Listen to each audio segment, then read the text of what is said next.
مفتی رشید صاحب آپ کی طرف آئیں گے اور سوال آپ سے پوچھا ہے جی عبداللہ نے کہ مصعب اگر نابالغ بچے ہیں ان کے نام پر قربانی کر سکتے ہیں؟ جی بسم اللہ الرحمن الرحیم. کوئی اگر قربانی کرنا چاہے تو کر سکتے ہیں، مطلب ایک نفلی قربانی ہوگی، لیکن نابالغ بچوں کی طرف سے قربانی کرنا کوئی لازم واجب عمل نہیں. کوئی کرنا چاہے اپنے بچوں کی طرف سے تو کر سکتا ہے. ٹھیک ہے. ایک سوال اور ہے کہ میرے پاس صرف سونا ہے اور اس کے کنگن میرے پاس موجود ہیں مگر نقد رقم نہیں ہے، تو کیا مجھ پر بھی قربانی واجب ہوگی؟ دیکھیں، قربانی کے نصاب میں 5 چیزیں شمار کی جاتی ہیں. 4 تو وہی ہیں زکوٰۃ والی، سونا چاندی نقدی اور مال تجارت. تو 5ویں چیز ضرورت سے زائد سامان کو بھی دیکھا جاتا ہے. تو اس میں اس چیز کو دیکھنا چاہیے کہ سونے کے علاوہ ضرورت سے زائد کوئی ایسی چیزیں ملکیت میں موجود ہیں جو بالکل استعمال میں نہیں آتی، سال سال پڑی رہتی ہیں، استعمال میں نہیں آتی، بالکل جو آپ یہ کہہ لیں کہ غیر ضروری چیزیں ہیں. تو اگر ان کو ملا کر اور سونے کی اس قیمت کو ملا کر اتنی قیمت بن جاتی ہے جو 52.5 تولہ چاندی کی قیمت بنتی ہے، اور مالی حیثیت بھی ایسی ہے کہ قربانی وہ کر سکتی ہیں، تو پھر ایسی صورت میں ظاہر ہے قربانی ان پر لازم ہوگی. ٹھیک ہے. لیکن اگر 52.5 تولہ چاندی تک نہیں پہنچتی یا یہ کہ ان کے پاس صرف سونا ہے باقی کوئی چیز نہیں ہے، تو ایسی صورت میں پھر ان پر قربانی لازم نہیں ہوتی. صحیح. اسلام آباد سے اسامہ کا سوال ہے کہ کیا قربانی کا جانور ادھار پر یا کریڈٹ کارڈ کی صورت میں انسٹالمنٹ پہ اگر کسی نے خریدا ہو تو شرعاً درست ہوگا یہ؟ دیکھیں، ادھار پر قربانی کا جانور خریدا جا سکتا ہے. باقی کریڈٹ کارڈ کا جہاں تک تعلق ہے تو اس کا تو بنیادی ایک مسئلہ یہ کہ کریڈٹ کارڈ کا استعمال کرنا جائز ہے یا جائز نہیں ہے. وہ جو ایگریمنٹ بینک کے ساتھ ہو رہا ہوتا ہے سودی معاملہ، وہ تو ایک الگ موضوع ہے. صحیح. لیکن بہرحال اگر کوئی آدمی قربانی کا جانور ادھار پر خرید لیتا ہے یا کریڈٹ کارڈ کے ذریعے خرید لیتا ہے تو چونکہ وہ اپنے پیسوں سے ہی وہ خرید رہا ہوتا ہے تو قربانی اس کی بہرحال جائز ہے. ٹھیک. پشاور سے ایک سوال پوچھا گیا ہے کہ ہم گائے میں حصہ ڈال رہے ہیں تو کیا اس میں ہم اپنے جو مرحوم والد ہیں ان کی طرف سے جو نفلی قربانی ہے وہ ہم کر سکتے ہیں؟ جی بالکل، نفلی قربانی کر سکتے ہیں. مرحوم والدین میں سے جس کی طرف سے بھی چاہیں صحیح ہے تو ایک حصہ رکھ لیں. ایک حصے میں اگر والدین دونوں کی نیت کر لیں، اگر نفلی قربانی کر رہے ہیں تو 2 لوگوں کی نیت بھی کر سکتے ہیں، 3 کی بھی کر سکتے ہیں. ہاں البتہ اگر کوئی واجب قربانی کرتا ہے اپنی یا کسی اور کی طرف سے تو ایسی صورت میں صرف ایک ہی شخص کی اس میں نیت ہو سکتی ہے. باقی نفلی قربانی کرنا چاہیں تو اس کا مطلب یہ ہوتا ہے کہ قربانی تو خود کر رہے ہوتے ہیں، ایصال ثواب کیا جا رہا ہوتا ہے. پر کی عمر پوری ہے مگر اس کو ابھی بھی اس کا جو دانت ہے وہ نہیں نکل رہے، تو کیا ایسے جانور کی قربانی بھی ہم کر دیں؟ جی دیکھیں، شریعت میں اصل معیار تو عمر ہے، دانت اس کی ایک علامت ہے. تو اگر یقینی طور پر آپ کو پتہ ہے کہ اس کی عمر پوری ہے یا ظن غالب ہے تو ایسی صورت میں بالکل اس کی قربانی کر سکتے ہیں. دانت پورے ہونا یا جو ایک علامت سمجھی جاتی ہے وہ نہ بھی ہو، عمر پوری ہونے کا یقین ظن غالب ہو تو قربانی کر سکتے ہیں. بس اس میں اس چیز کا خیال رکھنا چاہیے کہ جو بیوپاری ہوتے ہیں، جانور بیچنے والے ہوتے ہیں، تو وہ تو ظاہر ہے کہ سب کو یہ کہہ رہے ہوتے ہیں کہ یہ جانور بالکل قربانی کے قابل ہے، تو خود کسی حد تک تحقیق کر کے اطمینان ہو جائے تو پھر قربانی کر سکتے ہو سکتی ہے. اگر قربانی کا گوشت کسی غیر مسلم پڑوسی کو ہم دے دیں ٹھیک ہوگا؟ جی غیر مسلم کو بھی قربانی کا گوشت دیا جا سکتا ہے، کسی کو بھی صدقے کی نیت سے، ثواب کی نیت سے دیا جا سکتا ہے. ٹھیک ہے. اگر قربانی میں 7 لوگ ہیں لیکن اس میں ایک شریک کی جو نیت ہے وہ صرف اس نے گوشت کی نیت رکھی ہوئی ہے تو باقی قربانی پر اثر پڑے گا؟ دیکھیں، اگر کوئی گوشت کی نیت سے قربانی کرتا ہے تو اس کی قربانی تو نہیں ہوتی.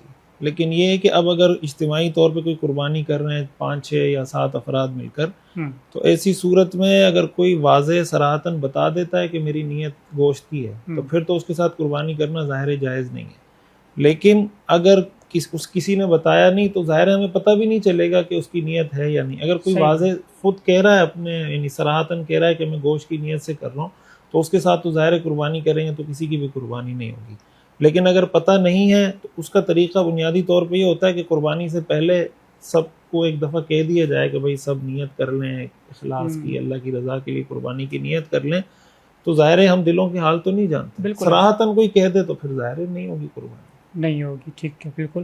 مفتی رشید صاحب آپ سے سوال یہ ہے کہ کیا قربانی کرنے والے کے لیے ذی الحجہ کا جو چاند ہے وہ نظر آنے کے بعد بال اور ناخن وغیرہ کاٹنا منع ہوتا ہے؟ ہاں دیکھیں، حدیث شریف میں آتا، صحیح مسلم کی حدیث ہے کہ رسول اللہ صلی اللہ علیہ وسلم نے فرمایا کہ جب ذی الحجہ کا مہینہ داخل ہو جائے اور تم میں سے کسی کا قربانی کا ارادہ ہو تو وہ اپنے بال اور ناخن نہ کاٹے. ٹھیک ہے. تو یہ جو حدیث میں حکم ہے اس میں اس بات کی صراحت ہے کہ جس کا قربانی کا ارادہ ہو تو اس کے لیے یہ حکم ہے. فقہائے کرام نے، محدثین نے یہ بات لکھی ہے کہ جو ممانعت ہے یہ کراہت تنزیہی کے درجے کی ہے، یعنی یہ بہتر یہی ہے کہ ایسا آدمی جو قربانی کی نیت رکھتا ہو وہ ذی الحجہ کا چاند نظر آنے سے پہلے ہی بال ناخن وغیرہ کاٹ کے صفائی وغیرہ کر لے اور پھر قربانی کے بعد یعنی ان 10 دنوں میں نہ کاٹے. لیکن بعض اوقات یہ ہوتا ہے کہ اگر اس کے ناخن بہت بڑھ گئے ہیں، وہ چاند نظر آنے سے پہلے کاٹ نہیں سکا تھا اور اب وہ اتنا اس کو پریشان کر رہے ہیں، یا یہ کہ اس کو اب 40 دن اس کے ناخنوں کو ہو گئے اور اب اتنے زیادہ بڑھ گئے، تو پھر ایسی صورت میں ظاہر ہے کہ اس کو کاٹ دینے چاہیے، اس لیے کہ اس طرح کی صورتحال میں 40 دن سے ناخنوں کو بڑھانا یہ حدیث کے اندر صراحتاً اس سے منع کیا گیا ہے. باقی جو لوگ قربانی کا ارادہ نہیں رکھتے، جن پہ قربانی نہیں ہے، تو ان کے لیے حدیث میں ایسا کوئی صریح حکم نہیں ہے کہ وہ ناخن یا بال نہ کاٹیں. وہ کاٹنا چاہیں تو کاٹ سکیں. ٹھیک ہے. بلکہ مفتی رشید صاحب، آپ سے یہ سوال ہے کہ جانور کو ذبح کرتے وقت اگر چھری تیز نہیں ہے تو جانور کو تکلیف ہوگی ظاہر ہے، تو کیا قربانی پر اثر کوئی ہو سکتا ہے اس کا؟ دیکھیں، جانور ذبح کرتے وقت چھری کو پہلے سے تیز کر کے رکھنا حدیث میں اس کا حکم ہے. حدیث شریف میں رسول اللہ صلی اللہ علیہ وسلم نے فرمایا کہ جو بھی کام کریں اس کو اچھے طریقے سے احسان کی کیفیت کے ساتھ کریں. اور حضور علیہ الصلوۃ والسلام نے خصوصیت کے ساتھ جو مثال دی ہے اس میں سے ایک مثال یہ دی ہے کہ جب جانور کو ذبح کرنا ہو تو پہلے سے اپنی چھری کو تیز کر کے رکھیں، اس لیے کہ چھری کو اگر تیز کر کے نہیں رکھیں گے تو اس سے جانور کو تکلیف ہوگی. شریعت کا حکم یہ ہے کہ جانور کو کم سے کم تکلیف دی جائے. جہاں تک اس بات کا تعلق ہے کہ قربانی پر کوئی اثر ہوگا یا نہیں، تو اس کا تعلق اس بات سے ہے کہ جو 4 رگیں کاٹنے کا حکم ہے ان میں سے کم از کم 3 رگیں اس نے کاٹ دی ہیں یا نہیں کاٹی. ٹھیک ہے. اگر اگر 3 رگیں کاٹ دی ہیں تو ہم یہ تو کہیں گے کہ اس نے خلاف شریعت عمل کیا یا غلط کام کیا، جانور کو تکلیف دی، لیکن قربانی بہرحال اس کی ہو گئی. لیکن اگر وہ 3 رگیں ہی نہیں کاٹ سکے، چھری اتنی کند ہو، تو ظاہر ہے کہ ایسی صورت میں پھر اس کی قربانی نہیں ہوگی. ٹھیک. بھاولپور سے نادیہ کا سوال ہے کہ کیا بیوی کی قربانی جو ہے وہ شوہر پر واجب ہے یا بیوی کو اپنے مال سے ہی کرنی پڑے گی؟ نہیں، شوہر پر واجب نہیں ہے. بیوی کی قربانی بیوی پر واجب ہے، شوہر کی قربانی شوہر پر واجب ہے. ہاں، شوہر کرنا چاہے اور اس کے پاس اتنی استطاعت ہو تو اس کو کر لینا چاہیے، بیوی کو بتا کر، اس کی اجازت سے، یا بتا کر کہ میں تمہاری طرف سے قربانی کر رہا ہوں. لیکن اگر شوہر بیوی کی طرف سے قربانی نہیں کرتا تو شوہر پر کسی قسم کی کوئی ملامت نہیں ہے شرعاً، کوئی یعنی اس پر لازم نہیں ہے کہ وہ بیوی کی طرف سے قربانی کرے. اوکے. اگلا سوال آپ سے یہ ہے کہ اگر خریدا ہوا جانور جو ہے وہ بعد میں پتہ چلے کہ وہ پریگننٹ ہے تو اب کیا کریں گے؟ دیکھیں، جو اس طرح حاملہ جانور کی قربانی مکروہ ہے، خصوصاً وہ جانور جو بالکل قریب الولادت یعنی ہو کہ یہ لگ رہا ہو کہ بالکل قریب میں اس کا بچہ ہو جائے گا. ٹھیک ہے.